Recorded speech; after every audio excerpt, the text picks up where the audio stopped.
tulad sa araw nito. Promise namin doon sa amin at sa pagbigay po ng future at blessing sa araw-araw. Lord, si mga namin sa oras nito, mauna, bigyan niyo ng wisdom at knowledge bawat isa at mga nakikitaw. Dalangin ko, Lord, ay nakasig sa pangalan. Good morning po sa inyo, TSPI. Nako po, Kong Hei Fa Choi, dun sa ating mga Chinese friends o kaya Phil Chinese, di ba? Nakakatuwa. So, Happy New Year po sa inyo. Hindi lang po yon kasi ang month ng February is also known for what? Siyempre, punong-puno po ng pag-ibig. At ang ating pag-ibig ay sanang punong-puno at siksig at umaapaw sa Panginoon. Okay? So, if you still remember, yung ating series ay Back to the Bible. And the first B, natatandaan pa ba ninyo? Pakitanong nga sa katabi. Of course, yun nga, B is Basics in Bible Reading. The second one is I, igniting your passion for the Word. And then another B is believing in God's truth. And then, of course, now we are in the letter L. Ano naman yung letrang L na yon? Living by the Word. Tama-tama, ang ating speaker ay talagang living by the Word. She is actually our area manager sa South Central 1. At saka hindi lang po yun, imagine, wow, 14 years na po siya dito sa PSPI. And ang kanyang ministry involvement ay nasa, well, her church affiliation is in Biyaya ng Diyos Christian Fellowship. Nasa Nasugbu, Batangas po yun. At saka yung kanyang ministry involvement nga po ay siya ang secretary ng kanyang church. Not only that, she is also the head, head of the future generation. So what does that mean? Para sa mga children po ito, sa youth, at saka yung mga young professionals. So, let us all welcome our sister in Christ, Sister Richie Villanueva Dinglasan. Gandang araw po sa ating lahat. Isang mapagpalang bagong taon sa lahat po na nakikinig. So, malamang lahat po ngayon sa atin, this time, some will be preparing doon sa ating mga year-end reports. Lalo na po lalo tayo sa TSPI, yung mga business corporations po natin. Lahat po ay nagkakandak ng mga annual stock taking or inventory ng ating mga assets. Lahat po tayo ay gusto nating ma-inform ang bawat isa kung ano yung kalagayan ng ating negosyo, kung ito ba ay naging successful doon sa ating nakaraang taon.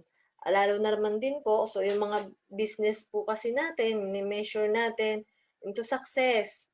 Kung ano ba ang grade nito, percentage ng ating income matapos ang taong na nakalipas. Sa mga school naman po, yun yung sa mga negosyo. Pero pagdating po sa ating mga paaralan, ng schools naman po, mini-measure naman nila yung success kung ilan ba yung napag-graduate nila o ilan ba yung naging marka ng mga bata. Sa tulad po naman natin ng mga churches o sa churches naman po, dito, ni-measure naman ang success ng isang church base sa attendance o figures ng kanilang nabaptize or ito man po ay Christians na kung ito ba ay pumupunta, kung ilan yung pumupunta sa ating mga simbahan. Pero sa totoo po, sa mata ng Panginoon, these are not the things that make us successful. Bakit ko po ito nasabi? Maaaring nagbabasa tayo ng ating mga Biblia diligently and engage in intensive Bible study. Pero sa mata po ng Panginoon, hindi ito ang success. Meron lang pong isa na tao that God considers to be a success. Kino-consider po ang isang tao na isa siyang successful kung siya po ay is living according to His Word. Ito po yung aking isa-share ngayon sa inyo. Love God by living according to His word. Love God or by living according to His word. At ang atin pong teksto sa araw na ito ay mula po sa Joshua 1 verses 7 to 8. Ito po ay kinuha ko sa King James Version. Medyo malalalim po yung salita, pero iisa-isahin po natin at sama-sama po natin itong pag-aaralan. Sabi po sa verse 7, Only be thou strong and very courageous, that thou mayest serve you according to all the law which Moses my servant commanded you. Turn not from it to the right hand or to the left, thou mayest prosper whithersoever thou goes. Verse 8, This book of the law shall not depart out of thy mouth, but thou shalt meditate therein day and night, that thou mayest observe to do according to all that is written therein. For then thou shalt make thy way prosperous, and then thou shalt have good success. Tayo po'y manalangin. Dakilang Diyos na makapangyarihan sa lahat, maraming salamat sa buhay, sa panibagong lakas na ipinagkaloob mo sa bawat isa. Salamat po na patuloy mo kaming ginagabayan. Salamat na patuloy mo kaming sinasamahan sa amin pong paglalakbay dito sa TSPI. Salamat din po na ang bawat isa ay patuloy na umaagapay upang maging successful ang TSPI, Panginoon, sa iyong mga mata, Panginoon. Salamat din po sa opportunity, sa bagong opportunity na pinagkakaloob mo sa lahat upang magampanan ang bawat trabaho ng bawat isa, Panginoon. Ikaw ang mahayag sa lahat ng aming gagawin, sa bawat hahawakan ng aming mga kamay, ay ikaw yung laging mapapapurihan, ikaw ang masasamba. Ikaw lamang lahat ng dadakilain ng bawat isa. Ito po'y sama-sama naming dalangin sa matamis. So sabi po sa Joshua 1 verse 7 to 8, ito po ay meron pong background kung bakit ba nangyari yung Joshua. Gusto ko po munang ipakilala sa inyo si Joshua. Ang atin pong character ngayon ay si Joshua. So ito po, ang Joshua po, si Joshua, yung pong ating binasa na passage, these words were spoken to Joshua, itong book of Joshua po, the one who took over the leadership of Israel after Moses died. So siya po yung second liner, kumbaga second liner ni Moses.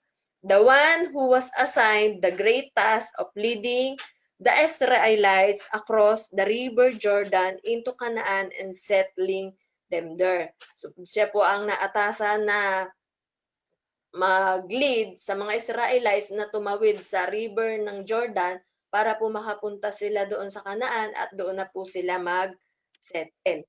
Pangalawa, what made this immense task more difficult for him? Ito yung naging mahirap po kay Joshua. Yung pagpunta nila sa Canaan dahil yung pong Canaan ay hindi na po bakanting lote. Ito po ay occupado na noong mga numerous tribes and kingdoms that were very hostile and strong. Kaya ang naging journey ni Joshua ay hindi po naging madali. Kaya nga po ang katanungan niya, the question that was for Joshua, in Joshua's mind, kung ano po, kung si Joshua po ang nasa sa isipan niya ay, how will I ever do this? Paano ko to gagawin? Paano ako magiging successful? O how can I succeed? Yan po yung mga nasa sa isipan ni Joshua that time. Kasi biglang kinausap siya ng Panginoon, o ito yung mga gagawin mo, pupunta ka rito, wala namang gagawin kundi lilisanin mo ang lugar na ito, ikaw ang maglilid, bigla-bigla dahil iniwan ka ng leader mo. Yan po yun. Sa ano pa? The answer, ano yung nakuha niyang sagot mula kay Jesus? God gave him simply. O, anong sinabi sa kanya? Joshua, live according to my word. This was to be the secret formula. Ito po yung naging formula na ni Joshua to a success as a leader of Israel. Isa lang po, live according to my word. At yung pong word of God na represented ay doon po sa ating binasa na 2 verses, represented po ito ng 2 verse by the word law. Sa Joshua 1 verse 7 and 8.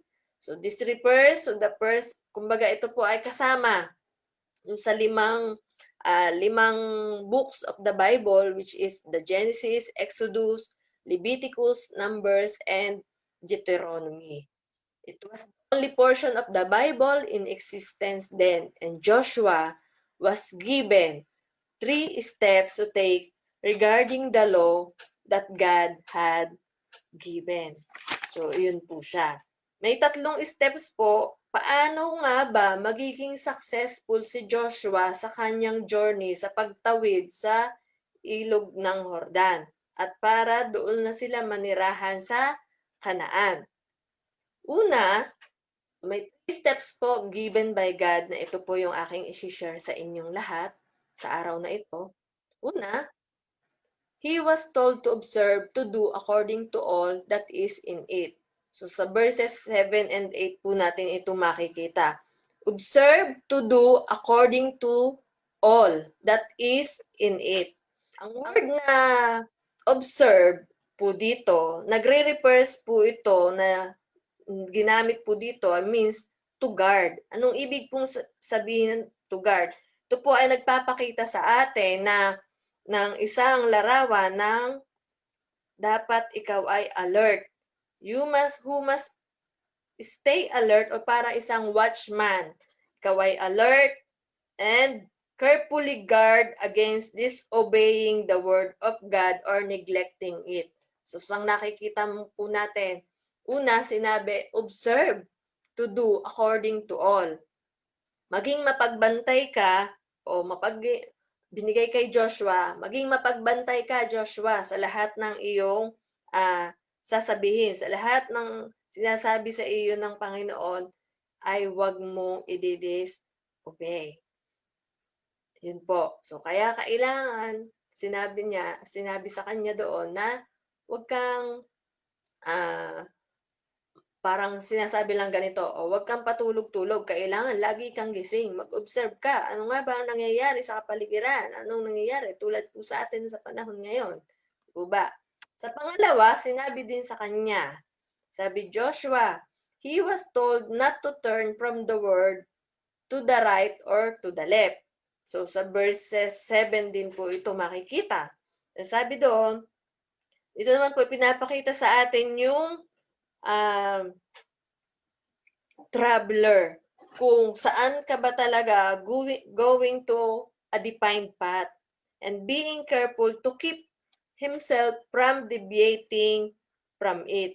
So si Joshua po was to function not only as a guard, yung sa una po na mag-observe, siya rin po ay nagpa-function na to ensure that God's word was always obeyed, na lahat ay sinusunod yung salita ng Diyos at but also to stay always on the right path of God's word.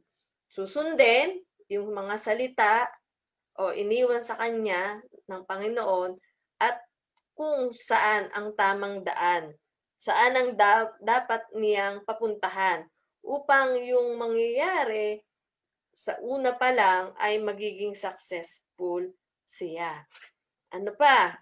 Na pangatlo na ibinigay na step kay Joshua upang siya ay maging successful.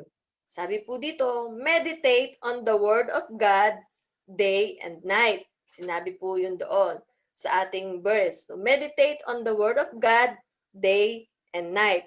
This means that he would have to focus his thoughts on portion of scripture, ponder over them, and reflect on them until he understood them and how they are to be applied in his own life. Ayan. So, meditate. So, meron po ako dito mas malinaw na explanation about meditate on the word of God day and night. Sabi po doon sa Joshua 1 verse 8, sa New International Version, sabi po doon, do not let this book of the law depart from your mouth, meditate on it day and night, so that you may be careful to do everything written in it. Then you will be prosperous and successful. So do not let this book of the law. Ano po ba yung book? Yung book na tinatawag na sinabi po sa ating passage, ito po yung God's Word. God's Word, do not depart. Huwag mong alisin. Saan? Mula sa iyong mouth. Anong ibig po sabihin? Bakit sinabi na mouth or lips? Sabi po doon, kasi babasahin mo ito. Reading. Yun po yung reading mo. Meditate on it day and night. So bakit kailangan nating huwag mawalay sa salita ng Diyos at palaging meron tayong mababasa? Kailangan po kung walang salita ng Diyos na papasok sa atin, wala po, at dahil wala tayong nabasa, wala po tayong i-meditate ng araw at gabi. Wala po kasing pumasok sa atin na salita ng Diyos, kaya wala tayong i-meditate. So bakit yun sinabi? So that you may be careful to do everything written in it.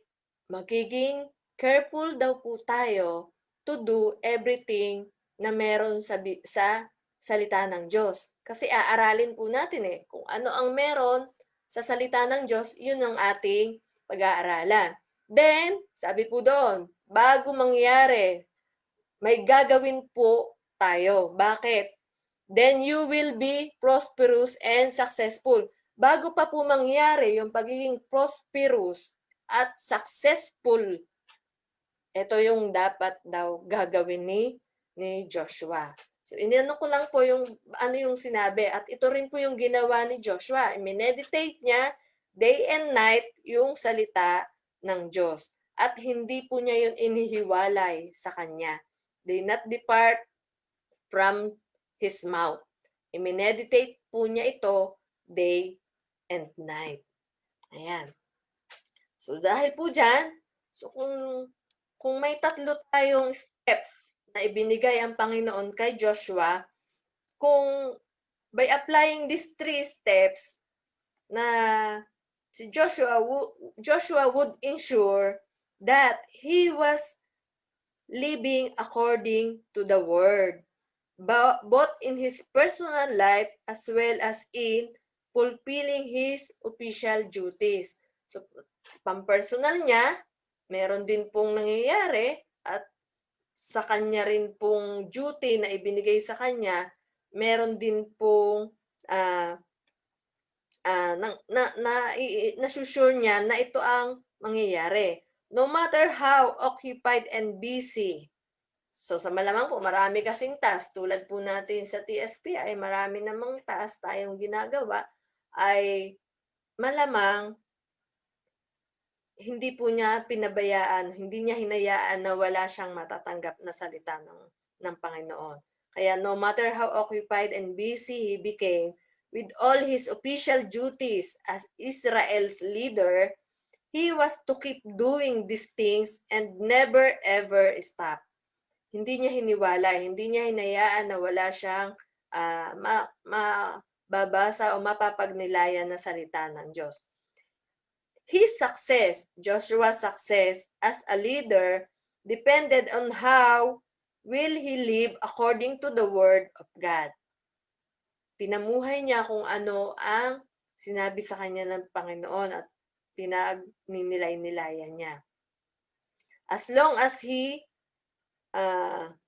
prioritized or continued to follow what God had written in the scripture, he would prosper. Hanggat ginagawa niya o ginawa niya yung sinabi ng Panginoon sa kanya, yung buhay niya at pinamuhay niya yung kanyang sinasabi sa salita ng Diyos, he would prosper. Mangyayari ang dapat niya. Bakit po?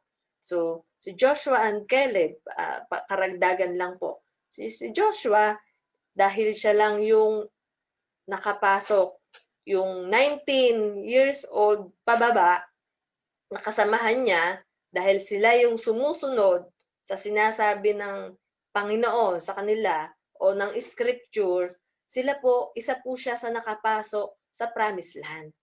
So siya po ay isa. Samahan po niya si Caleb. Ano po? Pero kung siya po ay nag-stop,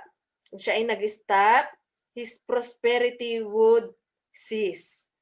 Kasamahan po niya kung tumigil siya sa pagtanggap ng salita ng Diyos at sa pagganap sa salita ng Diyos, and the whole nation of Israel would also cease to prosper. Hindi rin po talaga matitigil din ang pag-prosper ng Israel. So, yun po yung mga ginawa ni Joshua. So, may mga ginawa siya. Na ito naman din po, mga kapatid ko sa TSPI at mga kapatid ko sa pananampalataya, the same thing na pwede rin po natin itong gawin. If you want, ikaw na nakikinig at nanonood, if you want to live successfully as a Christian or a people, something, ikaw ay Kristiyano, ikaw ay mamamayan, to prosper in everything that God has given you to do, you cannot do without taking pains to learn all that is written in the Bible and faithfully applying them. This is the secret of having good success. Kung, sabi po dito, if you want, kung gusto mong maging successful bilang isang tao, gawin mo yung sinasabi ng salita ng Diyos. Sundin mo, i-obey mo, ipamuhay mo, i-meditate mo yung salita ng Diyos. At pwede po natin ito i-apply. Kung si Joshua po ay may tatlong ipinag-utos sa kanya ang Panginoon, so sa atin po, pwede rin natin itong i-apply upang tayo ay maging successful. Now, ngayon po, anong importante? Now that we have seen how important it is to live according to the Word, ito naman po yung steps or yung pong pwede nating gawin bilang, kasi mahirap po, iba. Si Joshua yun eh. Noon pa po yung unang panahon, di naman tayo ngayon maglalakbay sa disyerto para lang makarating sa Ilog Jordan. Pero tayo po ay may pwedeng gawin din na tulad ng kay Joshua. Ito po yung mga steps na pwede natin gawin bilang nandito tayo sa atin pong panahon. So, inulit na ulit. Joshua, so sa life application,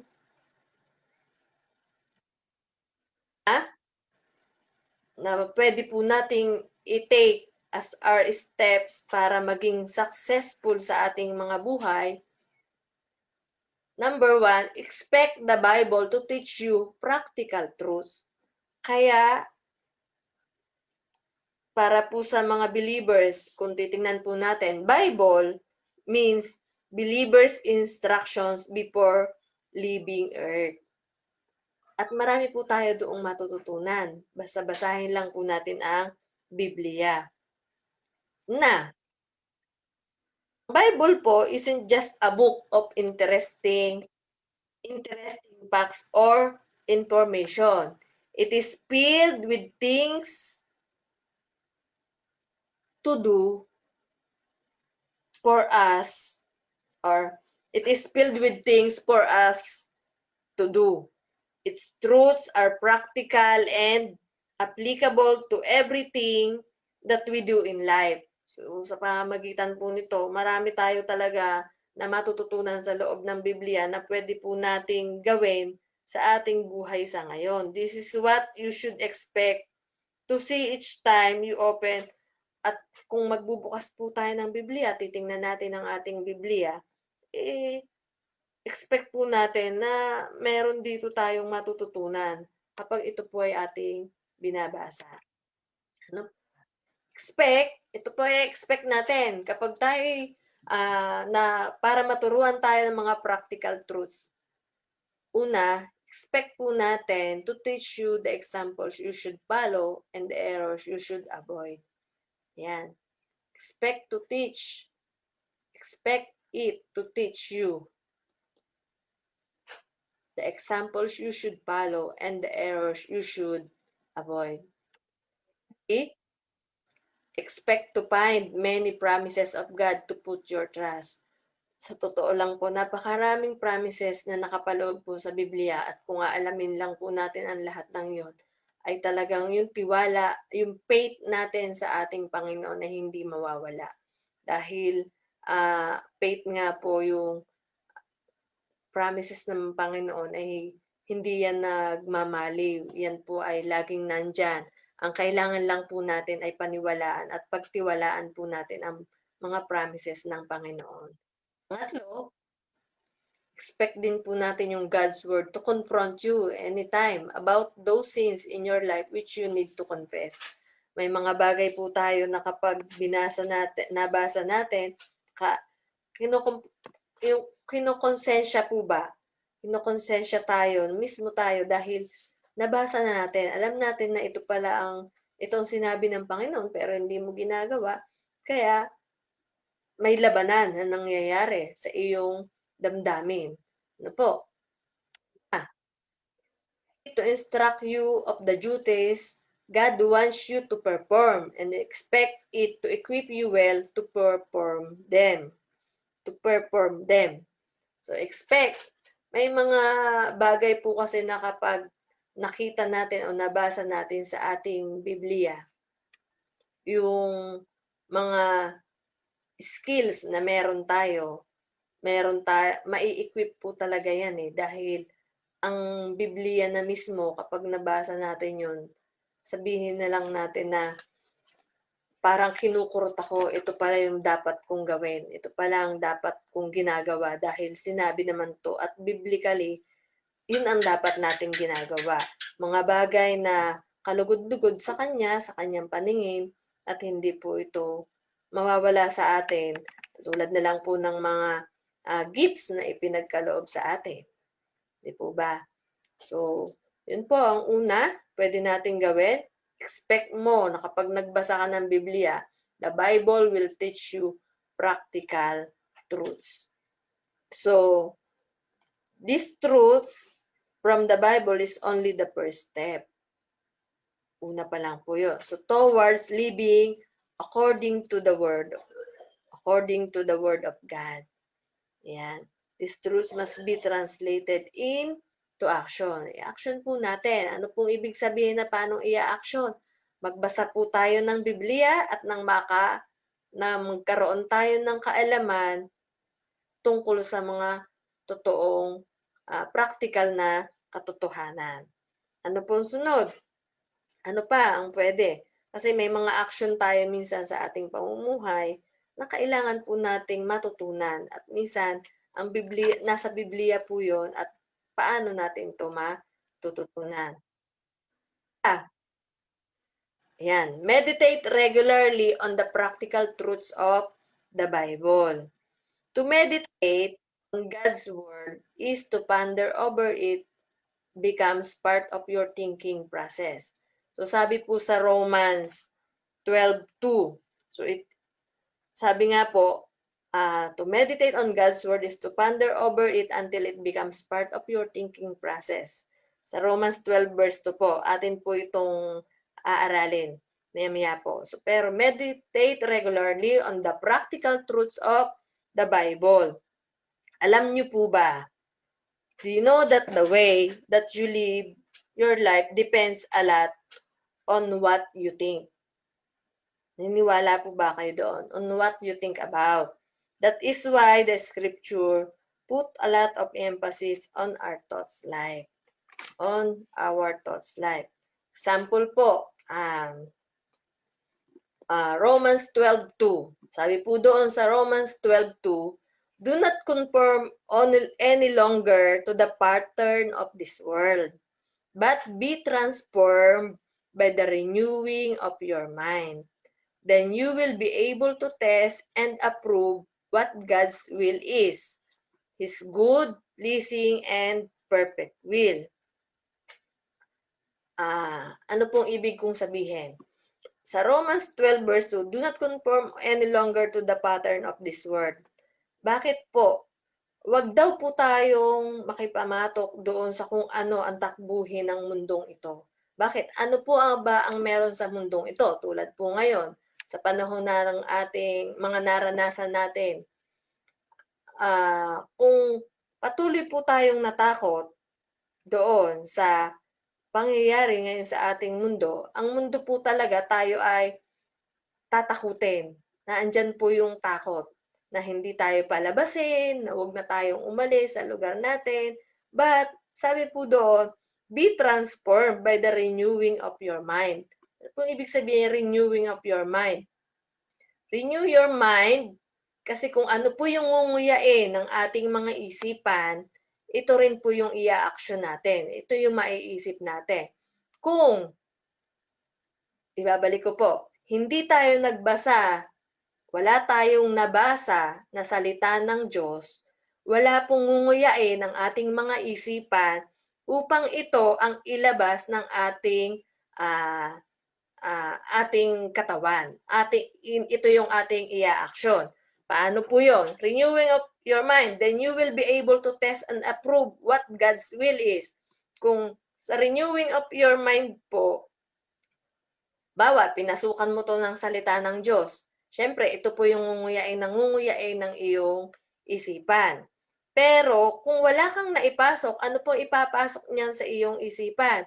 Puro takot, puro malamang hindi pa tayo aalis sa ating mga comfort zone dahil takot nga tayo dahil doon sa sitwasyon na naranasan natin ng mga nakalipas na taon. At hanggang sa ngayon naman po, ito ay nararanasan pa natin. Pero dahil tayo yung nagtitiwala sa Panginoon, nare-renew yung ating mga isipan. Yung thinking process po natin ay naiiba. Na sa Diyos tayo magtitiwala at hindi tayo sumama sa kung ano yung sinasabi ng mundo. Then you will be able to test and approve what God's will is. Ano po ba yung God's will? Ang God's will is gagawin natin dahil kung ano yung inuyanan ng ating isipan, yun ang lalabas sa ating katawan at sa ating soul. Kasi ang soul po natin consists of mind, emotion, and will. So kung ano yung nginuya ng ating isipan, ayun ang papasok sa ating damdamin o sa ating emosyon. At sa ating emosyon, kapag nandiyan na, ano yung pinasok mo, mahal ako ng Diyos, ligtas ako, ligtas ako, at wala akong karamdaman, yun ang papasok sa'yo, i-action ng ating katawan. At kung yun ang ipinapasok natin sa ating isipan, na ngunguyain po ito ng ating isipan, inuulit-ulit ko lang po yun, kasi kung walang ngunguyain ng ating isipan, walang papasok sa ating emosyon, wala po tayong gagawin. Walang magagawa.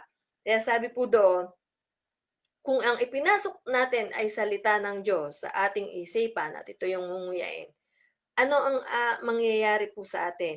His good, pleasing, and perfect will.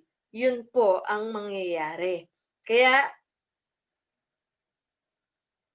tandaan po natin, kung ano ang iyong inisip tungkol sa iyong sarili, ikaw nga yun. If you want to live as a Christian, you must first think as a Christian. Kung iniisip mo ikaw ay magaling, ayun ang mangyayari. Wala kang sakit dahil pinagaling ka ng Diyos. Ano po? Kasi iniisip mo, ano ka ba talaga? At kung ikaw nga ay Kristiyano, yun po ang iisipin mo na ikaw ay Kristiyano. This is why you need to guard your thoughts, your thought life, or yung iyong isipan, life well, from being polluted by unedifying input. Huwag nating pasukan ng mga polluted na meron ang mundong ito, kundi pasukan natin to ng magagandang bagay. If you think na mahina ka, hindi mo kaya, be transformed means, so ibig sabihin po, kung iniisip mo mahina ka, hindi mo ito kaya, yun po ang mangyayari. Diba? Kaya, doon po sa ating binasa na be transformed sa Romans 12:2, dagdag ko lang po, means original. Sa original po na Greek text, it was written in the imperative mood. It simply means, it's a command. Do not be, be transformed. Be transformed, saan? Salita ng Diyos. And renewing, sa original Greek word naman po ang renewing, anakaino. Anakaino, ana means change, plus kainos, new. Kaya, change it, make it new. Renewing the mind is to change the way you think. Learn to think a new way. Think tayo ng bagong mga bagay. Papasok po doon yung meditation of God's words.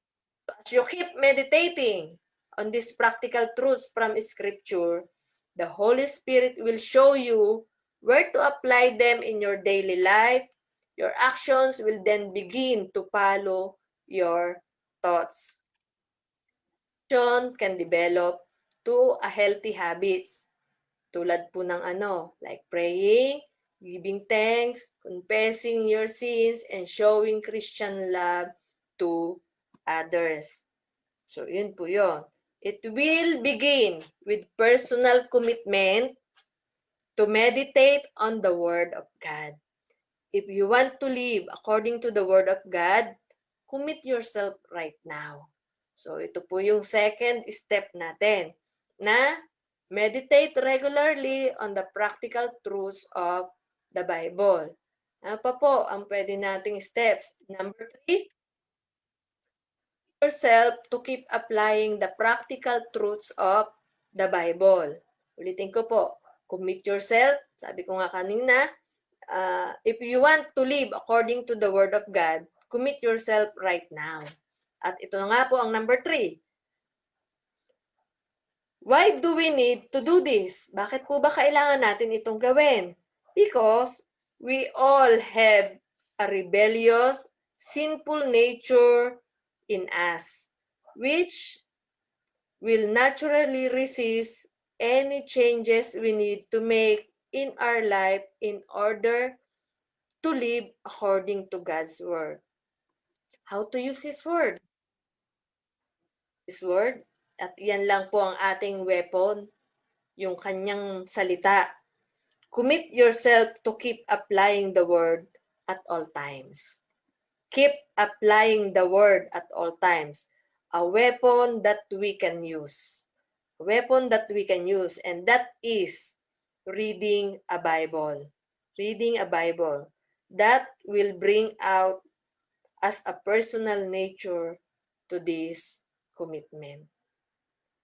Kaya po, kailan pa ba natin naumpisahan? Kung hindi po talaga natin ito nagagawa, maybe it's time na magawa po natin ito. Yan. Summary po. So, personal life application. Una, you must expect the Bible to teach you practical truths. Pangalawa, you should meditate regularly on them. And number 3, you need to commit yourself to keep applying them.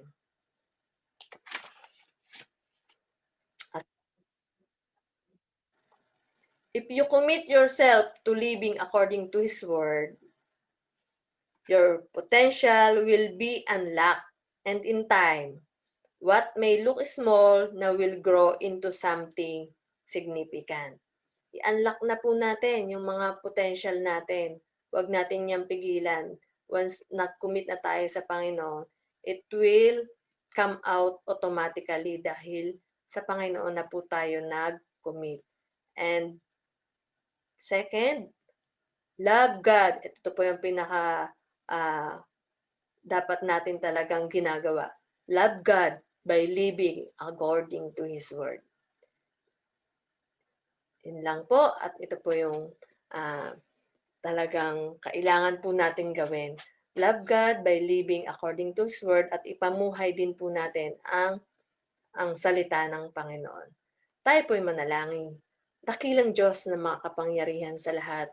Maraming salamat nga po sa mga salita na patuloy mong iniiwan sa amin, Panginoon. At Nawa nga po ito ay aming maipamuhay na sa aming mga personal na buhay, Panginoon. Ito'y matutunan namin at ito po ay ma-meditate din namin regularly ang salita mo, Panginoon. Sa bawat isa na nakakapakinig ay salamat po sa bawat isa na na bigyan mo ng patuloy na desire upang mas mapag-aralan ang salita ng Diyos, Panginoon. At sa lahat po ng aking mga kasamahan, dinadalangin ko pati ang aming board, ay ito po ay maging malalakas pa rin po sila, bigyan sila ng wisdom and knowledge sa ayos po sa aming kumpanya, Panginoon, at maging sa lahat po ng aming mga kasamahan sa buong TSPI, Panginoon. Dinadalangin ko ang patuloy na pagpapala, ang patuloy na biyaya na nagmumula sa iyo ang makamtan ng bawat isa.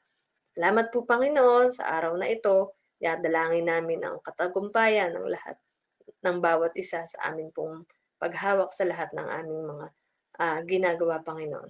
Ito po'y aming dalangin sa matamis na pangalan ni Jesus.